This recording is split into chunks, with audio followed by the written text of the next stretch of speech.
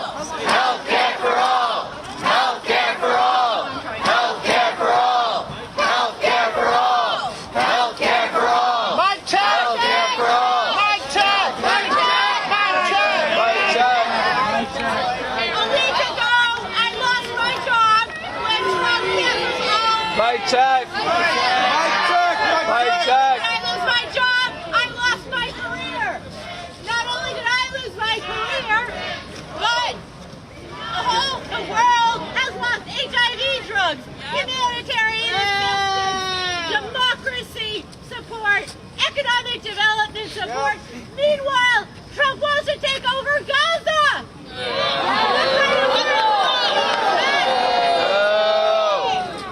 So, protect our Constitution, protect our agencies, keep it up.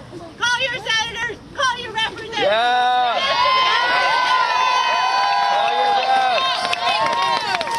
Call your reps. I want to say something because I'm tired of being considered a voiceless person. Every one of us here was from immigrants. We are the only people who have a right are the Native Americans. That's right. Getting thrown among. This country should just let every person who is in here now become a citizen and fuck this bullshit. This is racist crap, and we gotta stop it now.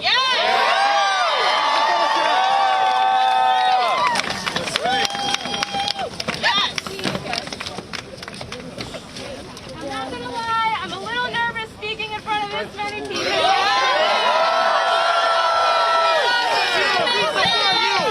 I wanted to give everyone some important reminders for my immigrant brothers and sisters.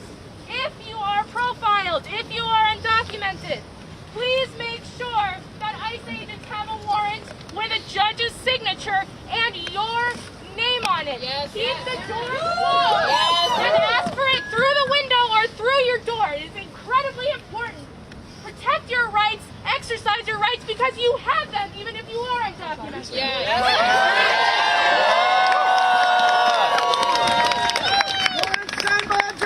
Second of all, I want to remind everyone that what our enemies want, or actually I should say our colleagues because hopefully they'll see the light one day. What they want is they want our spirits down. Of course our spirits are up right now. But I want to remind everyone to find joy in their life. That's the opposite. About. Meet people here and organize. Find joy in the little things. It's going to carry us through this next 4 years. I believe in all of you.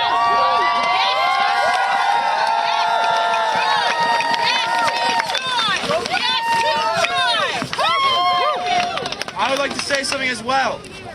I am tired of hearing so many people say that they don't care, that Trump's administration will not affect them, as either straight white men, it will not affect them. Who was just talking about the Department of Ed, it dawned to me, 10, 15 years from now, I would not be standing here if I had not have had an 8th grade history professor teach me about imperialism. I would not be standing here if so many of my friends were birthright citizens. Trump is trying to undermine the 14th Amendment. What's next? Due process? The Equal Protection Clause? What is next? Think to yourself, what is next? Because soon this will affect all of us. That's and our children.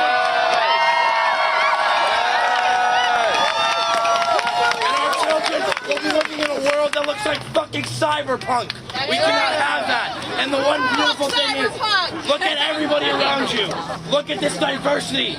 Look at the love. Look at the kindness.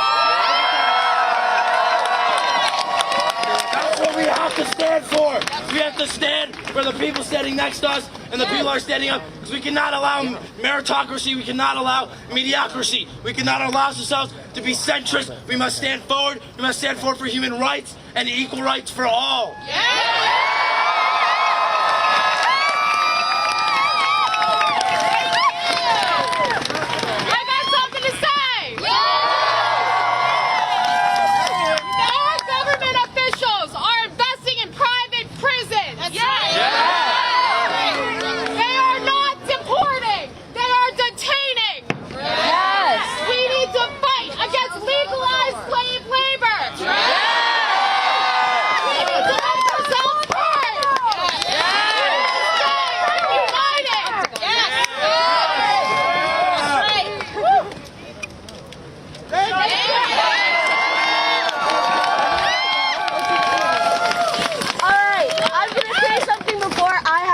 Because I'm a disabled person. My name is Tyler. I'm a Puerto Rican Muslim woman, and I'm married to a Jewish person who is also in LGBT. I have LGBTs. There's him. I want you to know, don't give up. We will make this country better when we all stand together. I love you guys. Thank you for being here. I love you guys.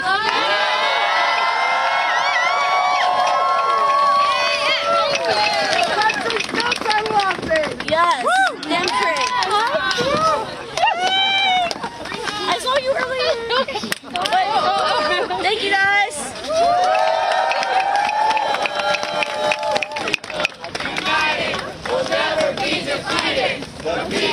United will never be defeated. The people united will never be defeated. The people united will never be defeated. The people united will never be defeated. The people united will never be defeated. The people united will never be defeated. The people united will never be defeated. The people united will never be defeated. The people united will never be defeated. The people united will never be defeated. The people united will never be defeated. The people united will never be defeated. We cannot let history repeat itself. Right now they are rounding up immigrants to deport them back to Mexico. 2 planes has tried to, but the Mexican government said no. They are trying to turn Guantanamo Bay into a concentration camp. The last time in history this has happened was in Nazi Germany when they tried to deport Jews to South Africa. They said no, so they put them into ghettos. And then after the ghettos were concentration camps. We all know what happens after that. We cannot let our immigrants, brothers and sisters, follow the same fate. We must defend them. Say no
to because RFK Jr. flip-flopped. He was pro-abortion his whole campaign and flip-flopped once he was in Trump's pocket. That's right. Medicare, all of this is at risk. Our basic health care freedoms, which are limited as they are all at risk. It's disgusting, it's embarrassing, and it's terrifying, so stand up!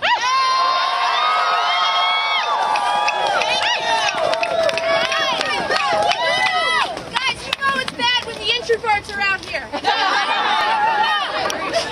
I'm here.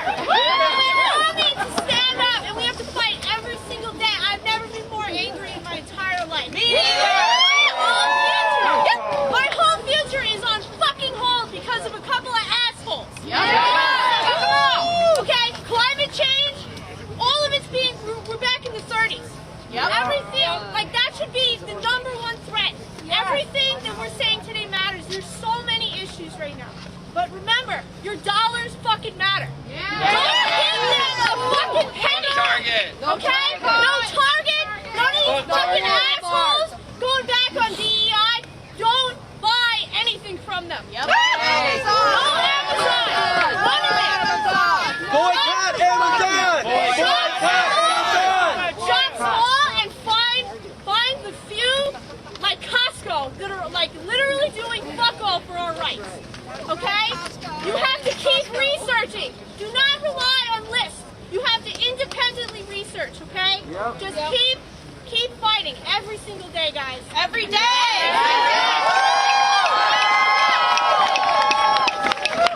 Money is power, and we got the money. Take it away. Power, we got it. No more oligarchy. No more. We put them where they are. We put them up here. Fucking Zuckerberg, Elon. Stop using their fucking platform.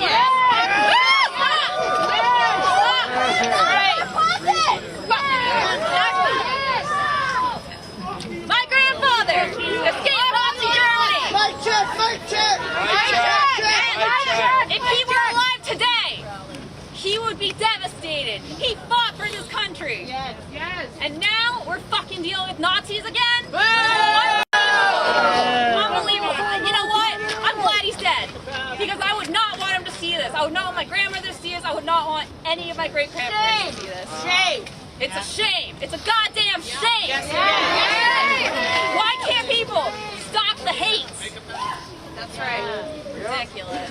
Glad I'm here though. Fuck Nazis! Fuck Nazis! Fuck Nazis! Fuck Nazis! Fuck Nazis! Fuck Nazis! Fuck Nazis! Fuck Nazis! Fuck Nazis! Fuck Nazis! Fuck Nazis! Fuck Nazis!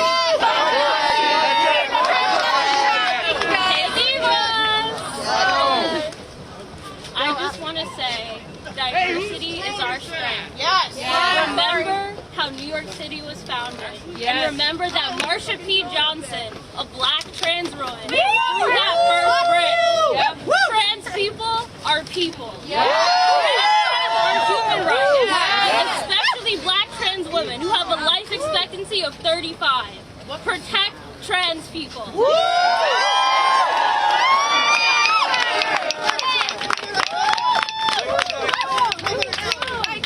Hello everybody. I just want to say that there are multiple facets to our resistance. One of which is coming out and doing this, and we need to keep doing this. Another is finding organizations that are already doing the work that we can contribute to. I'm really late to the game. I've been wanting to find that group for a long time. I don't know if I found the right one for me yet, but I just joined the Democratic Socialists of America. The DSA party in New York is the strongest in the nation.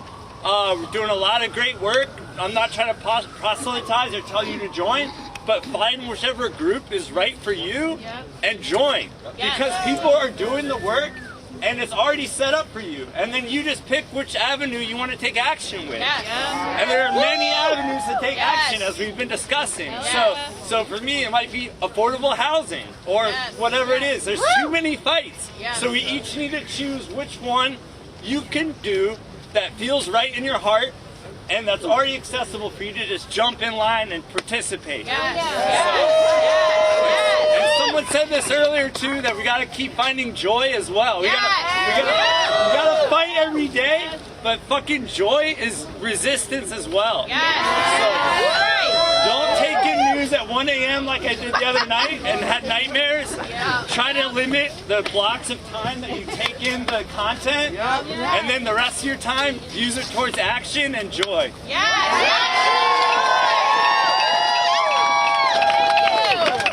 The People's Forum is another one. It's called the People's Forum. Look it up.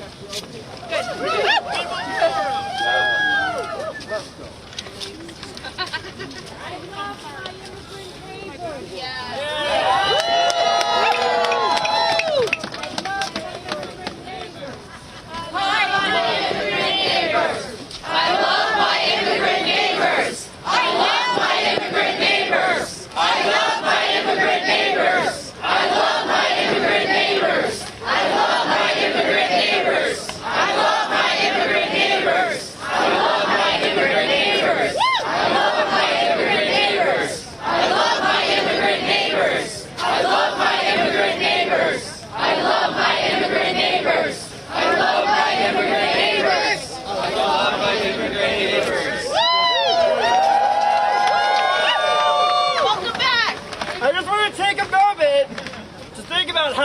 happening all across the country.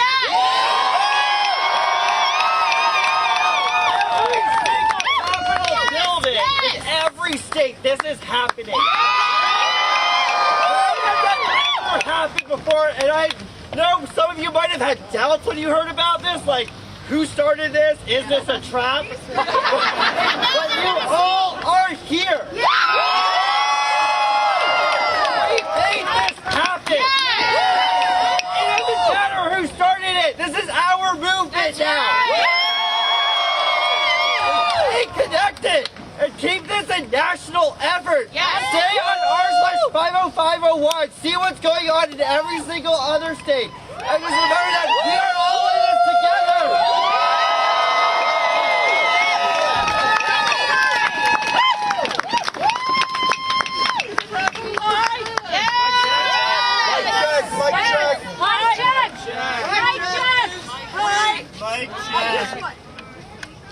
I don't know.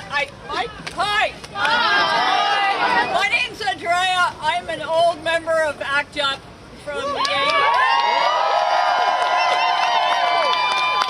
And so I've been doing this work a really long time, and it's really beautiful to see everybody here. It's very sad that this is happening again to this country. But I wanted to say a couple of things, having been to so many of these events over my lifetime. And that is, well, a couple of things. It is no accident that the Trump organization, the Trump Corporation, has gone after funding for NGOs before anything else, because NGOs have traditionally been the nexus for organizing in times of crisis. Yes.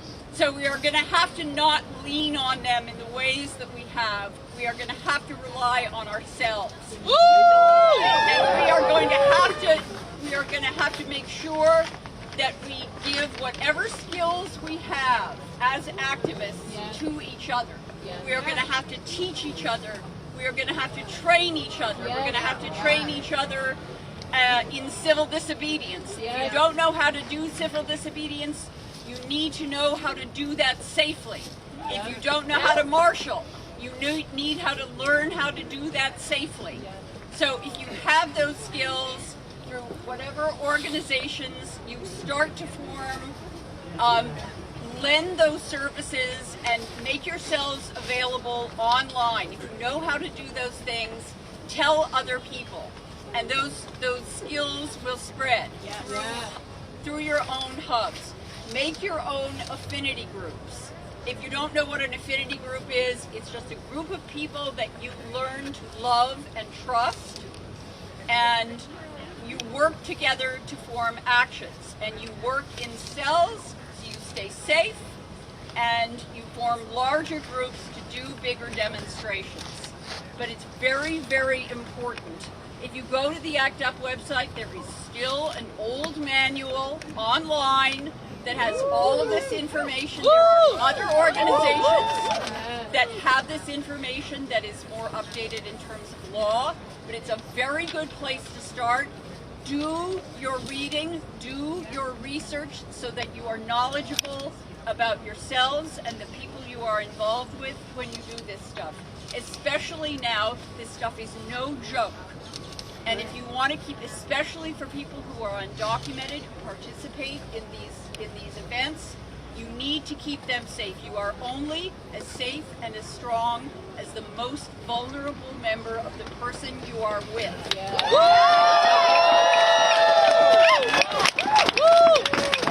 other thing that was always important at the end of a rally was to go away, yes, with the next rally or event that was coming up, but also with a to-do list, with a thing for each person in the group, each person who was attending, to go away with, to feel empowered to do, to take action, to make something happen. And in this case, yes, call your representatives, whatever their affiliation, tell them you're angry, but I've worked in government. If you tie up their phone lines, it makes them bananas!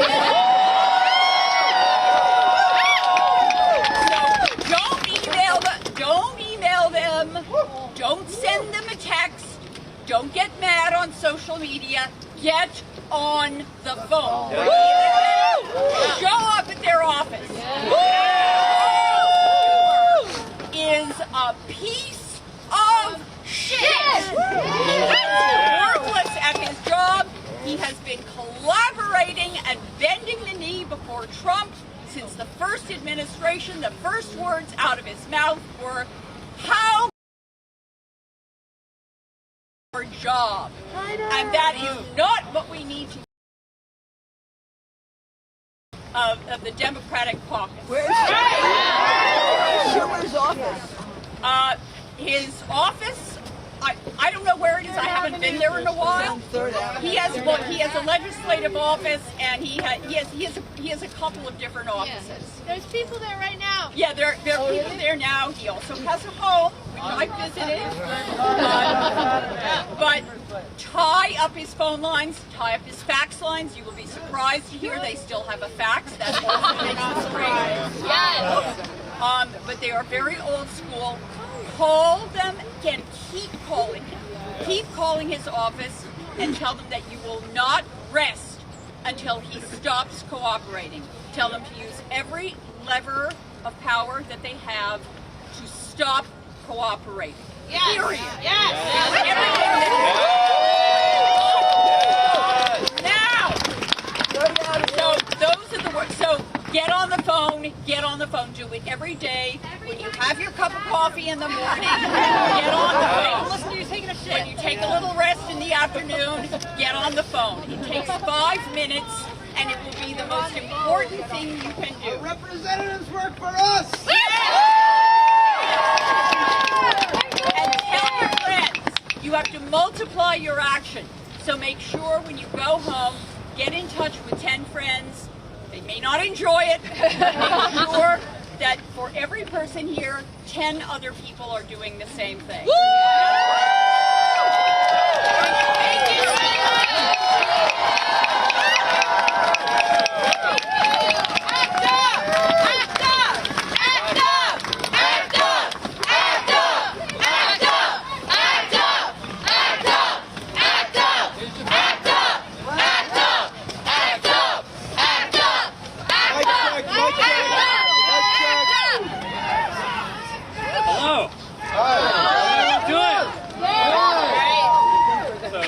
Bible verse. It's kind of dodgy, right? It's a little sketchy. I know these don't make a lot of feel good.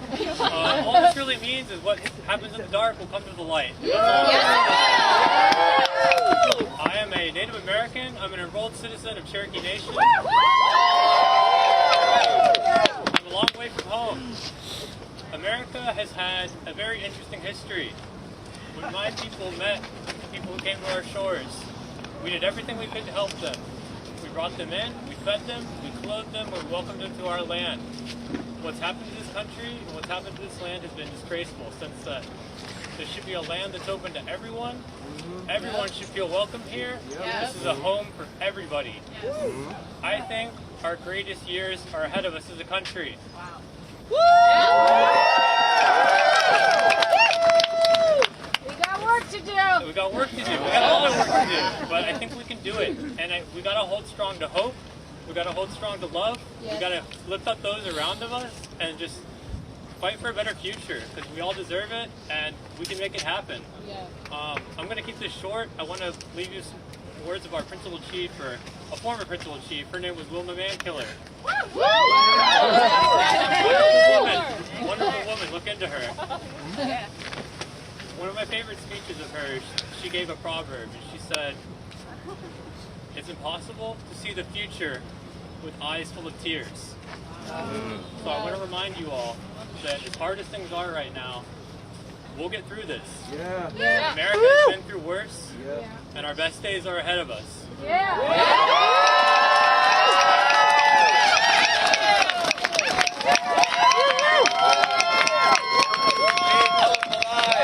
Keep hope alive! Keep hope alive! Keep hope alive! Keep hope alive! Keep hope alive! Keep hope alive! Keep hope alive! Keep hope alive! Keep hope alive! Keep hope alive! Keep hope alive! Keep hope alive!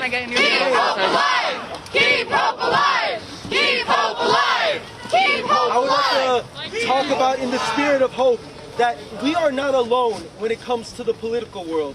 Our Congresspeople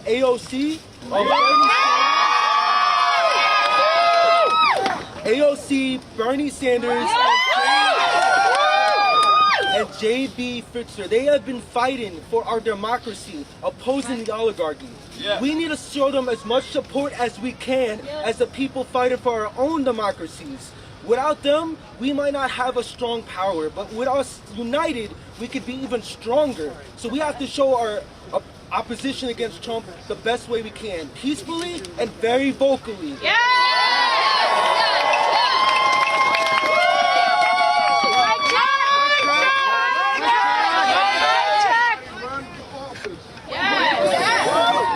Can I actually get a people's mic?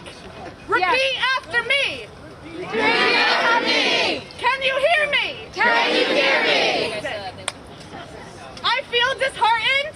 I feel disheartened by the amount of division I'm seeing in people my own age. Somebody earlier said that the right is organizing better than us. I find many people my age are caught up in the perfect activism. Everything I know is because at one point I didn't. And someone was kind. Somebody helped me. Look around. Let's be honest. How many of us have said before I can't engage with them. That's who you need to reach first. Clean up your own backyard. Clean up your own family. Whether it's homophobia. Religion. Racism. Anti-immigrant sentiment. They are your family and so are we. Let's get it together. And let's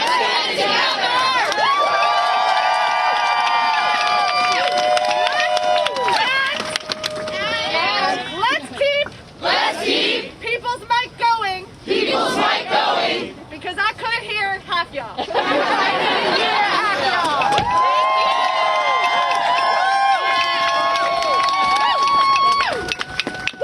Wake up, this is your fight too! Wake up, this is your fight too! They're done with us, they're coming for you!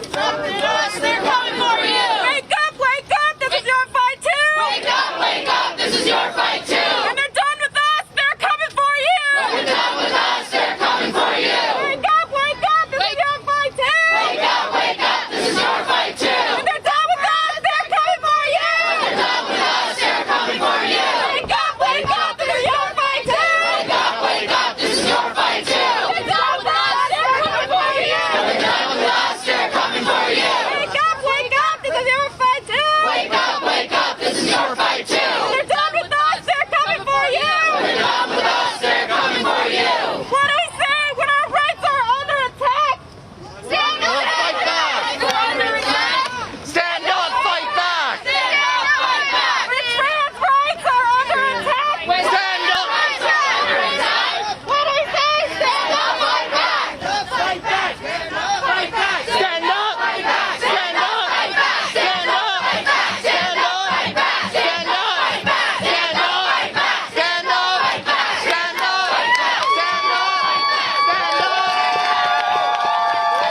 emergency situation that destroys fascism in office.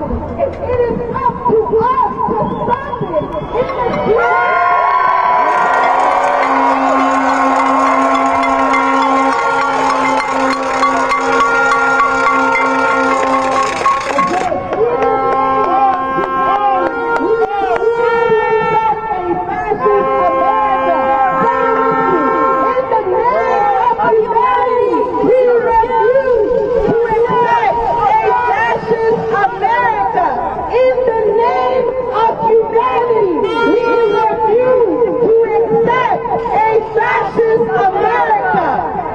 That's right. Look.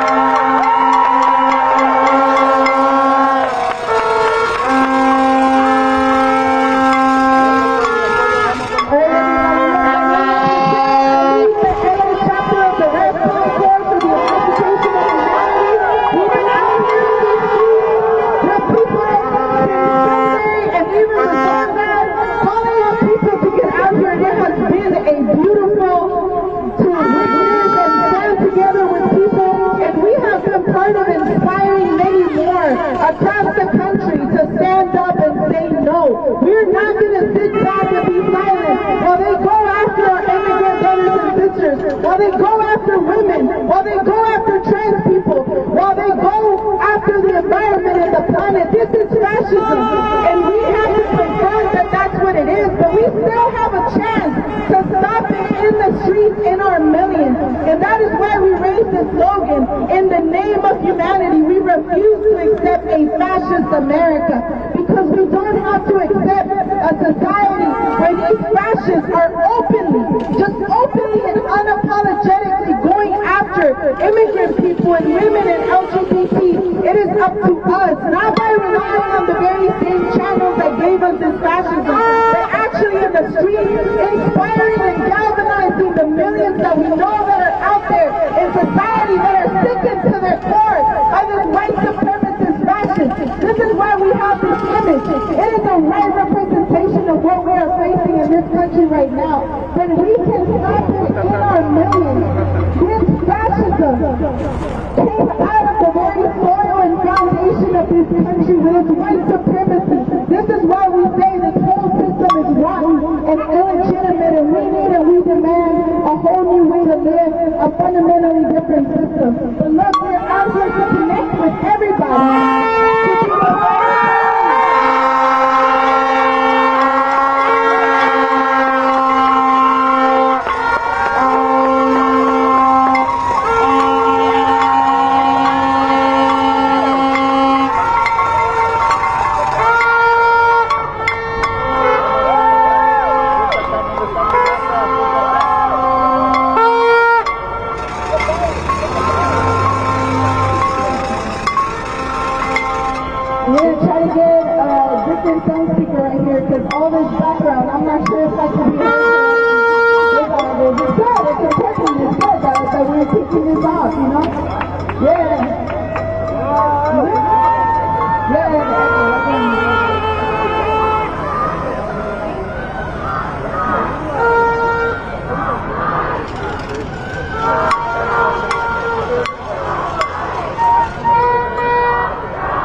Fascism is not just a lunatic, even as he is a crazy motherfucker, okay? It is not just lunacy, it is fascism, and they are dead serious on implementing this in society as a whole and locking it down. And what does that mean?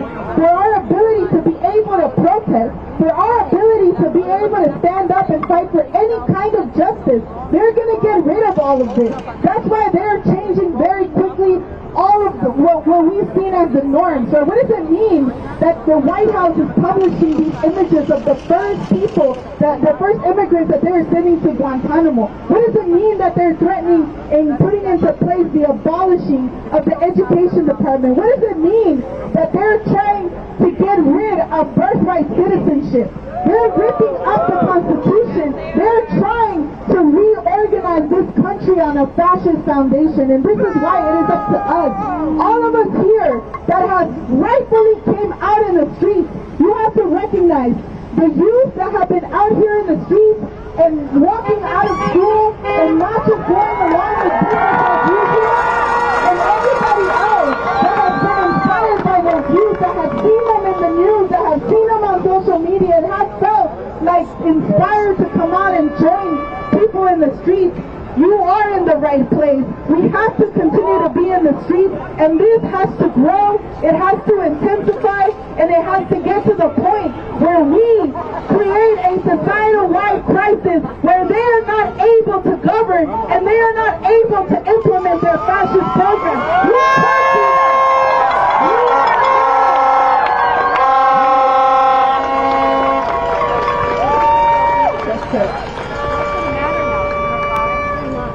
Justice. That's right. We could do that. We and our millions in the streets sustaining this kind of protest and helping and being part of intensifying the struggle and making it grow. That is up to us to continue to be in the streets and call on many more to join us out here. That's right. No Trump, no KKK, no fascist USA! No Trump, no KKK, no fascist USA! No Trump, no KKK, no fascist USA! No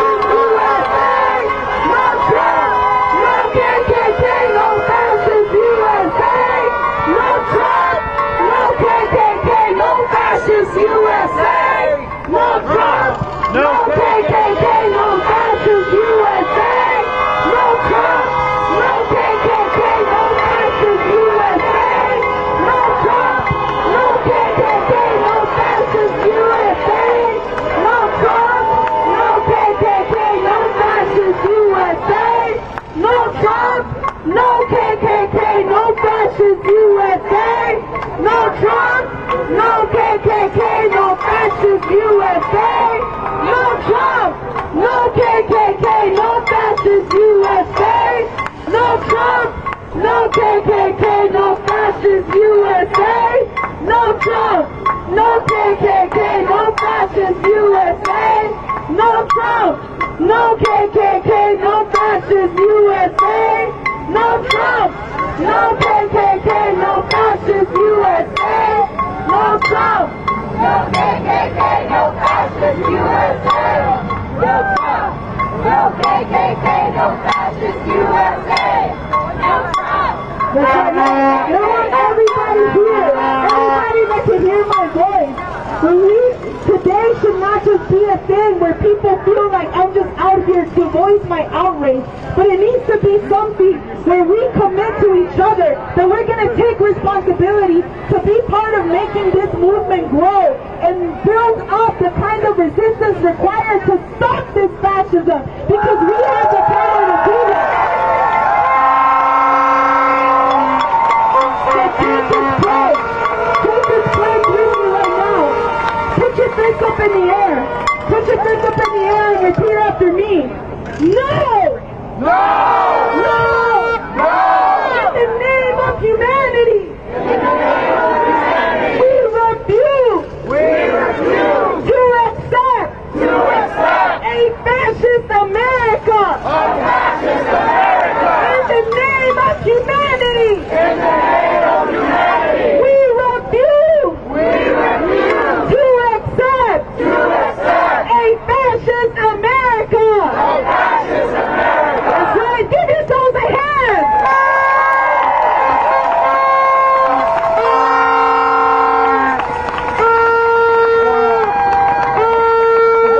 For more than 500 years, our people have been going through genocide in direct forms, indirect forms, and people like Trump still think we're going to get pushed around without saying something back. For more than 75 years, they've been putting Palestine through genocide, through direct forms, and they're still committing genocide through direct forms on them, and Trump is still going to say some ignorant stuff about them. What's up with that? Are we going to stand for that? Are we going to stand up? Are we going to keep on bringing it to the streets and keep on bringing it to these pigs? Yeah, that's what I'd like to hear. ¡Que viva la raza!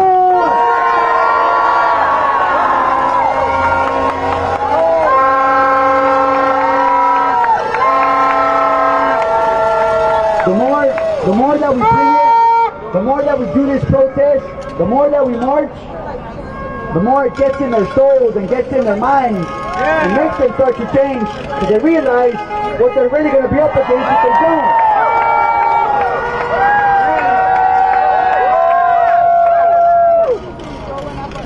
So for the people that came out here for the 150 protest, are people here for this? For that protest?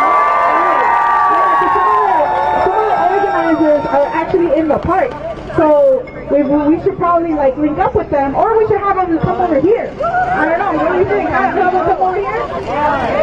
March over there? All right, let's march over there to the park. The park. All right, so let's check. So we're going over there. No Trump, no KKK, no fascist USA.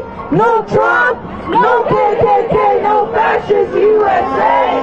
No Trump, no KKK, no fascist USA. No Trump, no KKK, no fascist USA.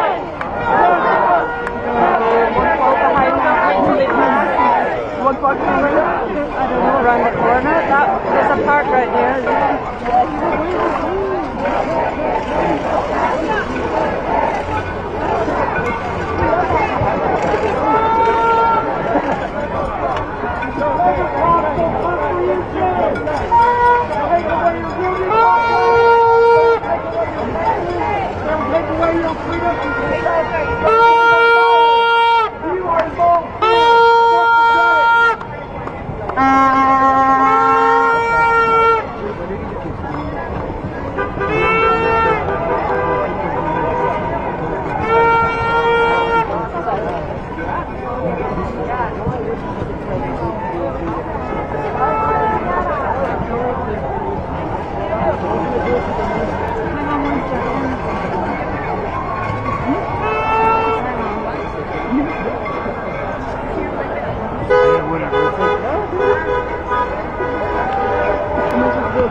We're okay. We can move. Are they all? No. I'll take the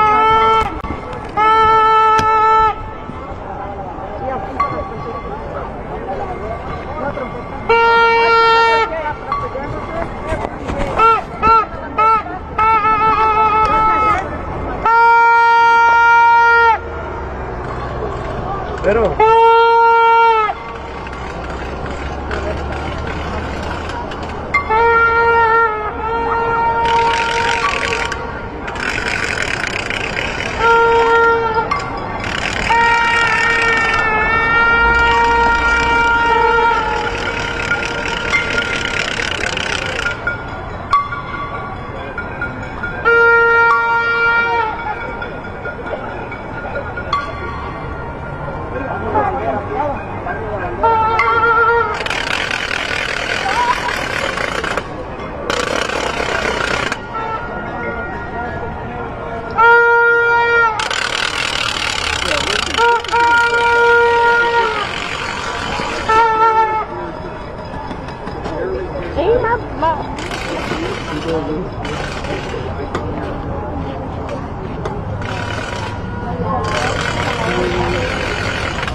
We want to treat these sidewalks as a border. We want anyone to come in who wants to join us and make a better life for themselves. Who wants to...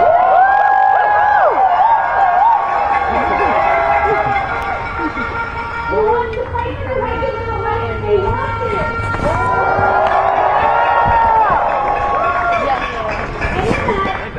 Our borders are our borders. So we will not let other people who... Okay? We will not let other people bully us out of our borders. So we gotta stay with them.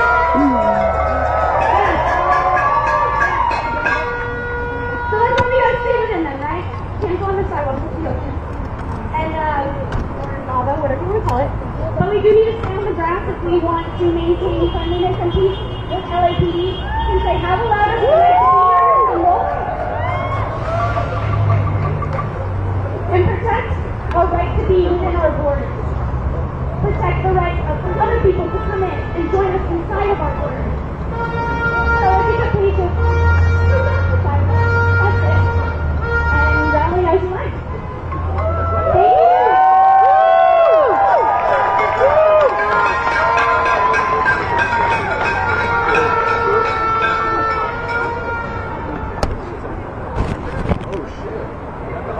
Behind you and shit. No Trump! No KKK! No fascist USA! No Trump!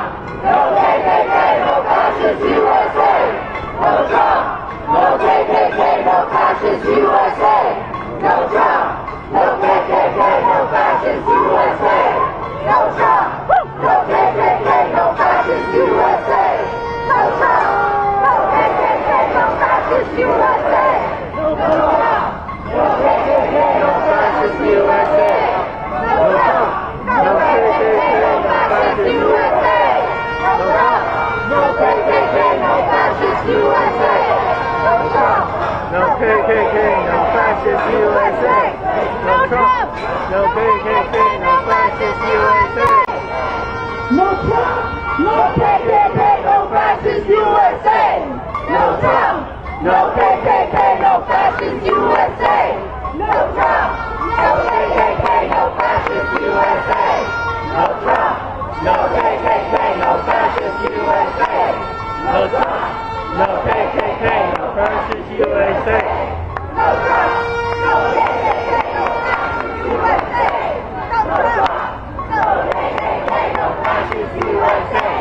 No Trump, no KKK, no fascist USA. No Trump, no KKK, no fascist USA. No Trump, no KKK, no fascist USA. No KKK, no fascist USA. No Trump, no KKK, no fascist USA. No Trump, no KKK, no fascist USA. No Trump, no KKK, no fascist USA. Watch out for your head. Right to order, welcome here.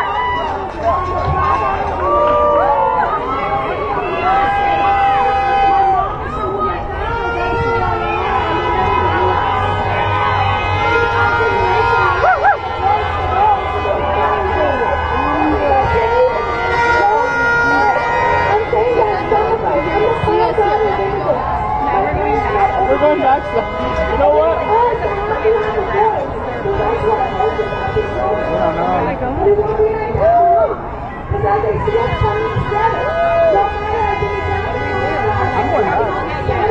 We're coming together as one to stand up against unfair activism and lack of family contact and policies that are keeping us separated.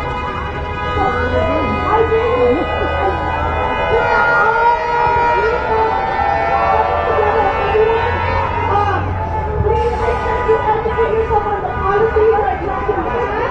make sure to mobilize your community, the organizations, so that we come out stronger.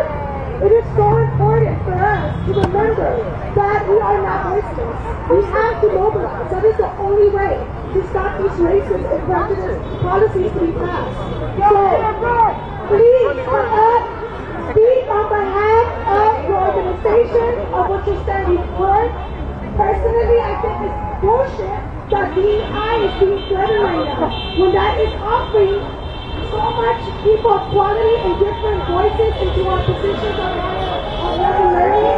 So guys, please come up and speak on why you're here so we can all be able to spread the word. Thank you. We are one. We are one. We are one. We are one. We are one. We are one. We are one.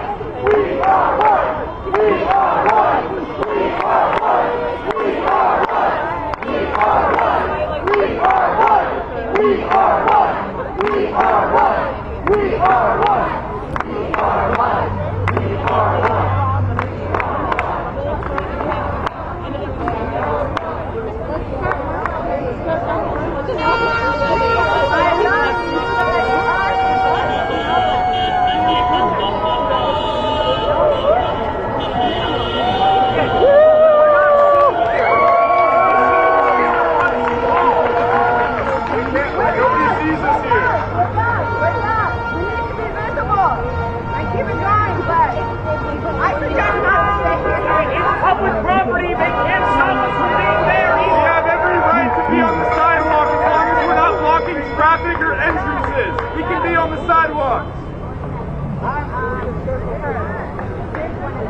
We should be visible. Exactly!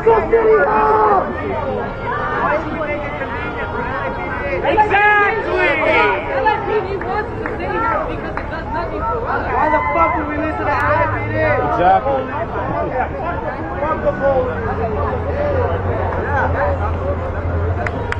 If we want to resist fascism, we shouldn't listen to them to go to a corner and be quiet. That's what I said. We should go to the front where people can see us. Where people are driving by over there. Half our crowd is gone. We're staying here. When everyone was over there and the crowd was building, we had a bunch of cars driving by and honking. There's nobody driving by honking at us here. Or we could have two separate groups. It is two separate groups, but we should all work together.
our songs. We're hoping medics are not needed because we are non-violent. Can you please speak to the fact that there was so much chatter online and can you tell so we can now I can't speak to that factors online, okay? What I can tell you is that I've spoken with LAPD personally. I have 2 sergeants in my phone book, okay? We're all right. Follow the law, we're cool. If there's issues, we're gonna have a problem. So, does that answer? How do you find me? How do you find me? Oh, we're working on it right now. We're working on it. Something I'm doing is gonna keep happening. So just, yeah.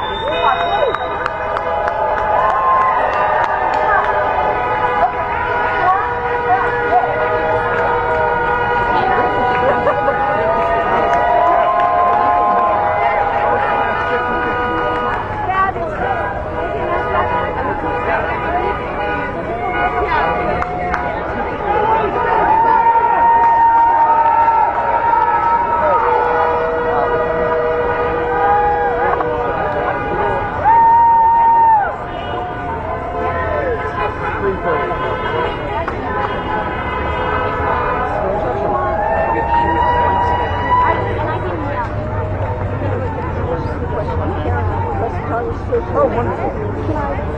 Please act for the protesters! Please act! When do we stop? They don't get too excited. Please act!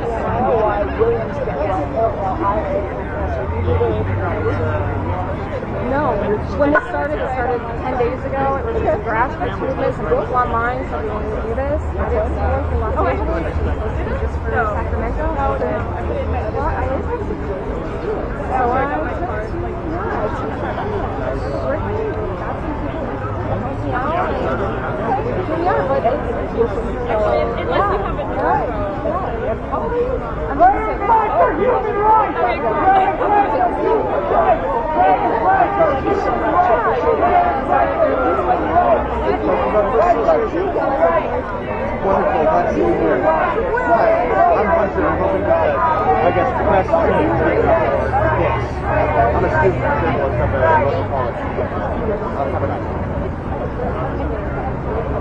Yes, I do. Dr. Wilson Smith runs here right now. Nice beacon of light.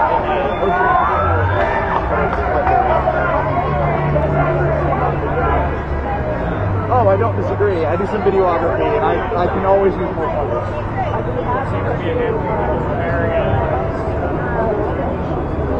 Oh, wonderful.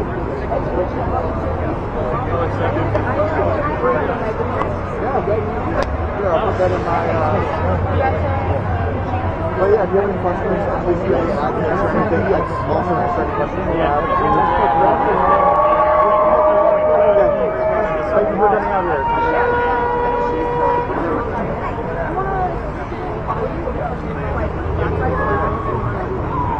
Yeah. Also, I want somebody to yell. Okay.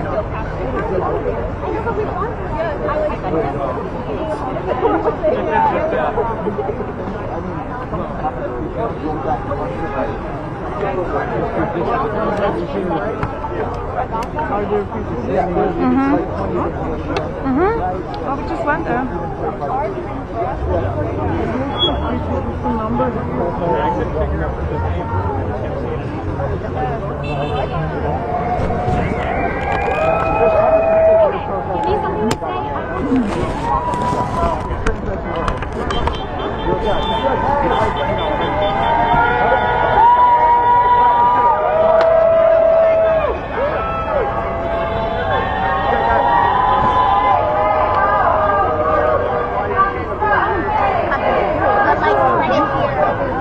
Did you bring a map?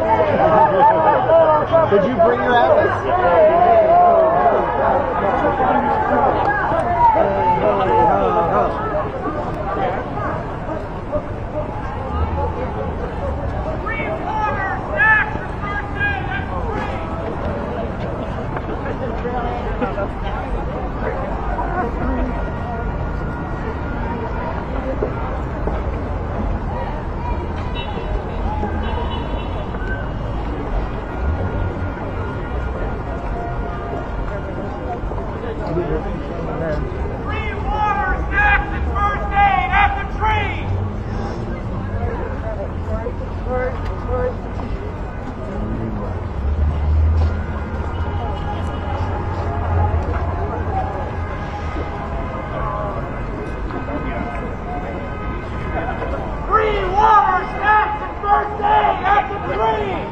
I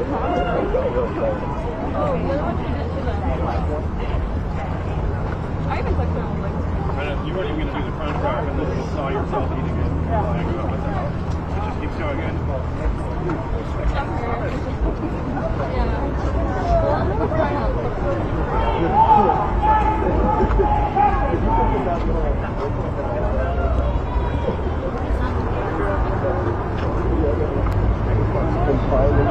Thank you.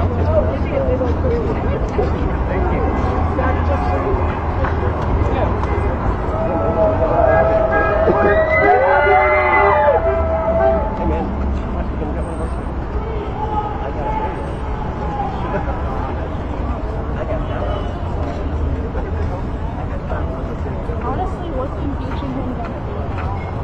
He didn't leave last time. Awesome, man.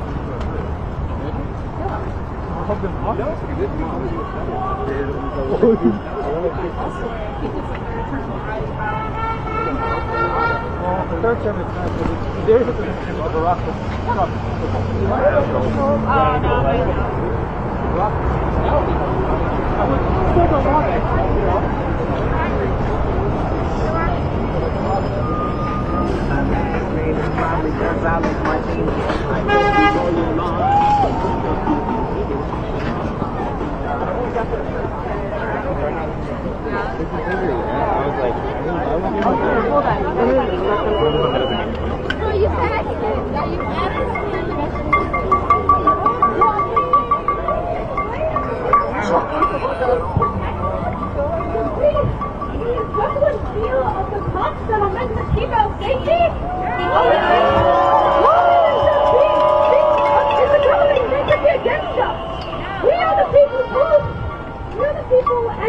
But the government is not for America is the face of the protesters.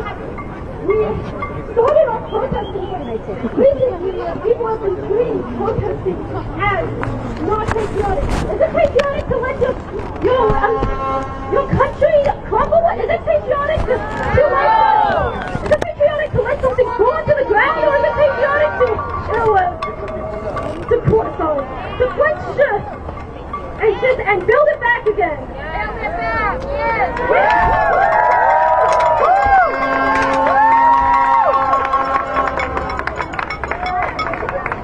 Does anyone want my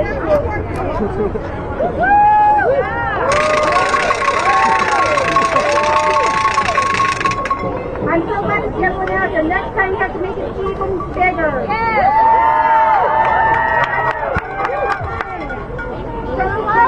Practice with a fire hose of executive orders every day. He's trying to distract us from the biggest and the most destructive parts of what's happening, so that we look at the shiny object over here and he takes over here. We can't let him do it. Right now, Elon Musk is in charge of our government. Elon Musk was not elected by us.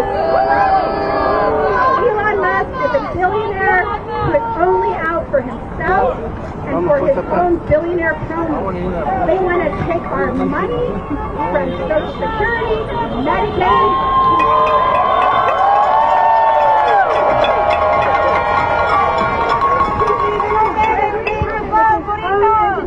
Who knows what he's doing, stealing our data, stealing our money, changing systems. Who knows what could be happening next?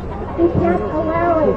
Everyone needs to call their senators, call their Congress, tell their Democratic leaders to stand up. No more cooperation until they get Musk out of our treasury, get Musk out of our government. He was not elected. Don't let it happen. We need to take actions like that, as well as actions here and in the future, to make sure that they don't steal everything that is rightfully for we the people.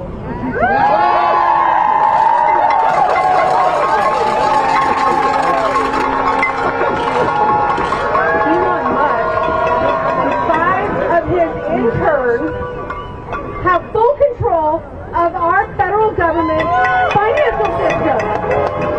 Elon Musk and 5 of his 10 interns know everything about you. They have access to your social security number, your health information, your bank accounts, your address, every piece of information the federal government has on you is now in the hands of Elon Musk and 5 interns. There is no oversight. What is he doing with that data? What are they installing on our federal servers? That belongs to the people, not Elon Musk, not interns. That is our data. That is our money. Hands off our computers!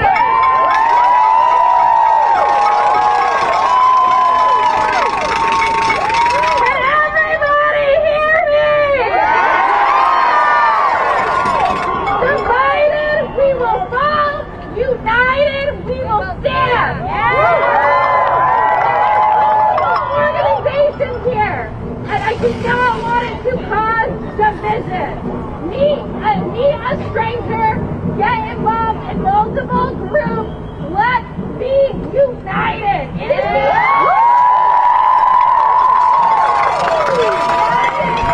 only way for trans, for immigrants, for the federal workers. United is the only way. Me, a stranger, get involved in multiple groups. United, we stand.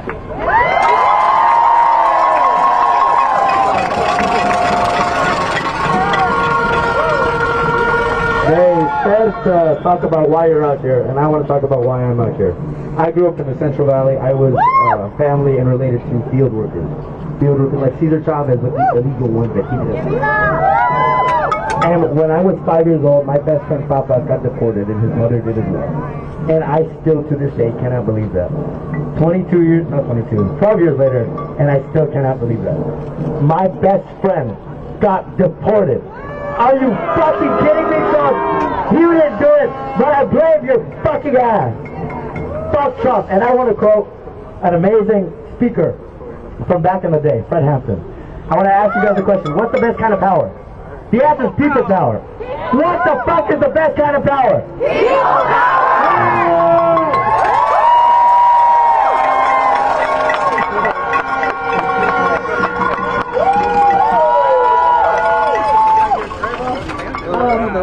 What I'm going to be honest with I'm here is because I feel a lot of hatred throughout my life. My family does not agree with what I'm doing. I'm here in secret. Don't tell anyone. You're in social media. No, okay. But I'm here to take a stand for everyone I've seen suffer. Everyone I've seen being treated and bashed for no reason.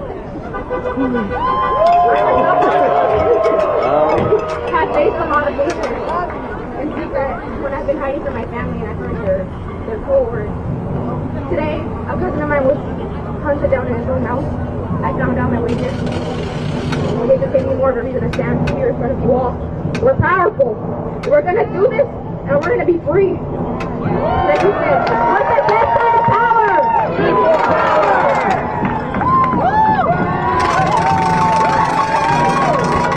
Thank you everyone for being here and putting your part, one thing I want us to stay together is we are not going back.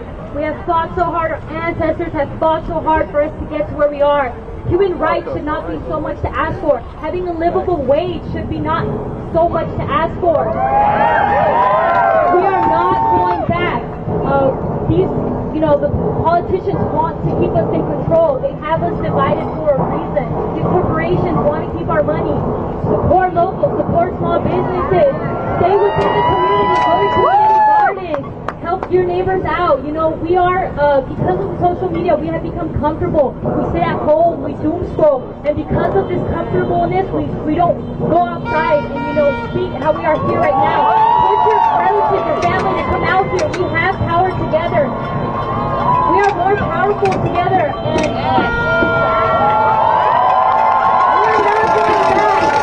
are not going back. Our data is very important to them, obviously. They keep us tracked. And we should have control of our data. They wanted to ban TikTok. They want to censor us. They want to keep us controlled. They want to keep us working these 40-hour weeks. They want to keep us divided so we hate each other. They want to brainwash us with all these hateful thoughts. I, for one, believe in human rights. I believe that everyone should feel free to do what they want. You want to go outside with cat ears? You want to wear whatever you want to do? Do whatever you want to do. You know, people need to mind their own fucking business. We have the right to do what we want to do. America is a melting pot, and that's the beauty of it. We are diverse, we are unique, we are powerful. We are not going back. So thank you all for being here, and you know, I wish protection on everyone, and we're going to keep fighting because, you know, it's going to have to crumble down. You know, it's time for a revolution. This system is not working. This system is property of power. We are not like that anymore. There's technology, there is cars, there is diversity. Women can work. We have the right to vote, and it should stay that way. We should continue to fight for our rights, and we should continue to, you know, the people have the power. We will fight, and we will get through this together. So we are not going back. Fuck Trump, fuck Elon Musk, and we want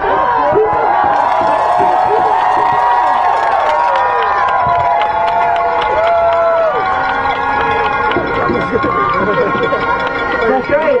But I want to continue to invite people to come up here, and I amplify brother back here. He's giving out free juice if anybody wants. Thank you.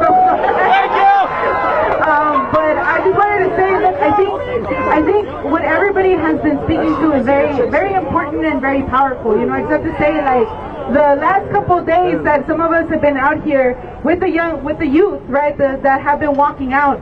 These youth are on fire.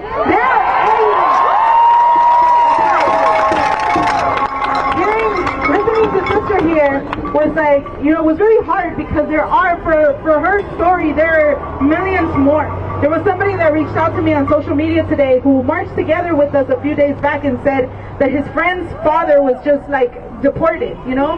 There's every day, you know, people are actually like going through all of this in actual flesh, right?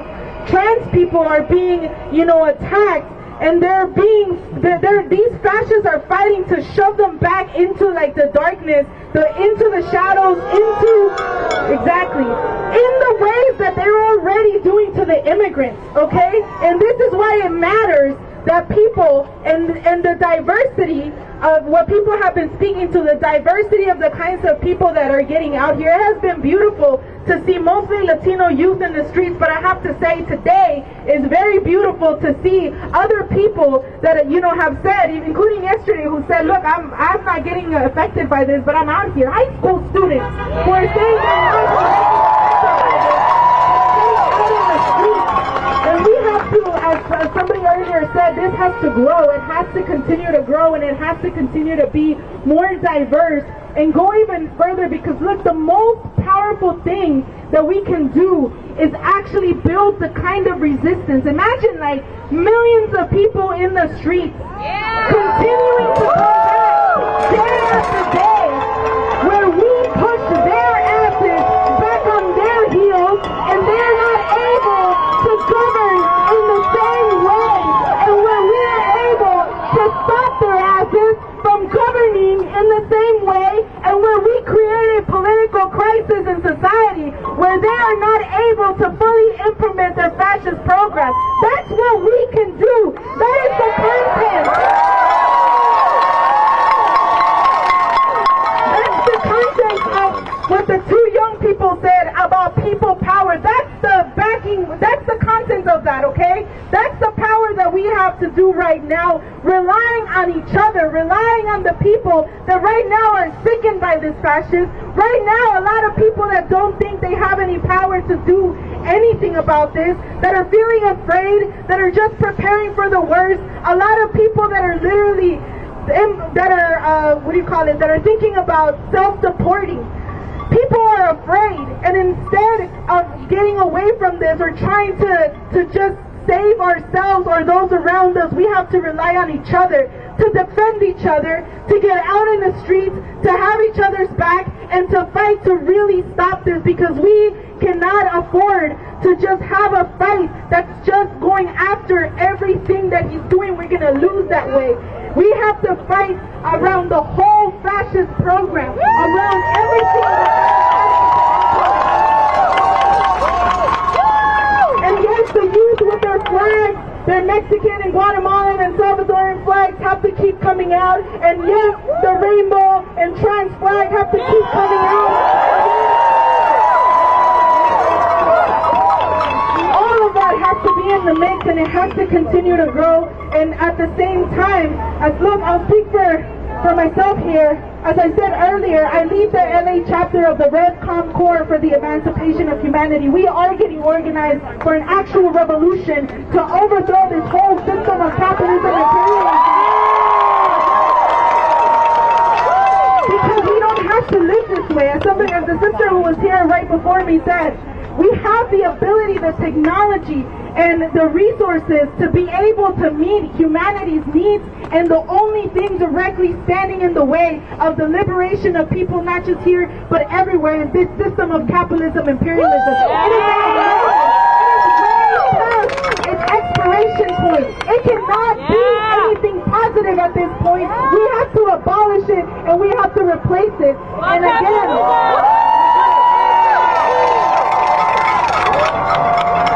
and I will say, I am a proud follower of the revolutionary leader Bob Avakian, who developed a new communism and a strategy and the leadership and the ability to be able to abolish this whole system and bring into being a fundamentally different system. That's where our last slogan comes in. We need and we demand a whole new way to live, a fundamentally different system. Bob Avakian is somebody who's leading people outside the terms of this system. He's not no lying-ass politician. He's not telling people the lies to get fooled and suckered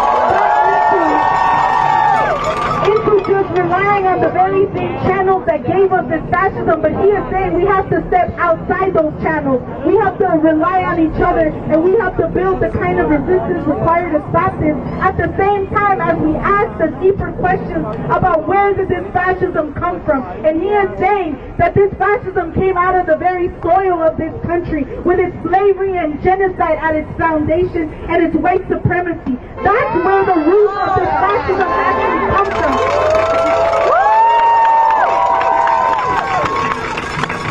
And that is why, we have to fight to defeat this fascism immediately, and we have to bring forward the basis to go up against this whole system and defeat it and abolish it and bring into being a whole different system. He has written a constitution for a new socialist republic in North America that people should engage and people should get into, and there is a New Year's message that he has put out for this year that is giving real concrete guidance and leadership on how to understand what we are up against and how we need to fight it, and people should engage that. Go to revcom.us and talk to some of the people that are out here wearing this t-shirt. They will give you more information.